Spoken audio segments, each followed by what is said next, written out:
Ludwig starts the show, and he brings out the new King of the Ring, Gunther. Gunther hops on the mic, but then gets interrupted by Priest.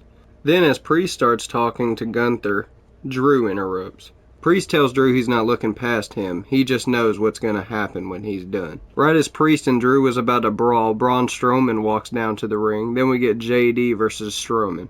Eventually Strowman would get the win, then JD would hit Braun with a chair, and then would run away. Then we would get Ricochet versus Dragunov. Later on in the match, Braun Breaker would spear the hell out of Ricochet, and then would do Dragunov the same way.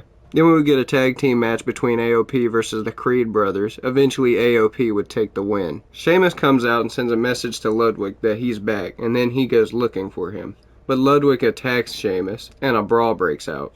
Then we would get Lyra versus Kairi Sane. Lyra would hit Sane with a roll-up and would get the win. Then we would get Rey Mysterio versus Carlito. Eventually Rey would hit a 619 and would get the win over Carlito. But after the match, Rey would attack Finn. Priest would come out and would take out Rey. Then we would get Bronson Reed versus Otis. Eventually Reed would hit his finish and would get the win. After the match, Alpha Academy is standing in the ring. Sami Zayn would come out and it would eventually lead to Sami and Chad Gable brawling.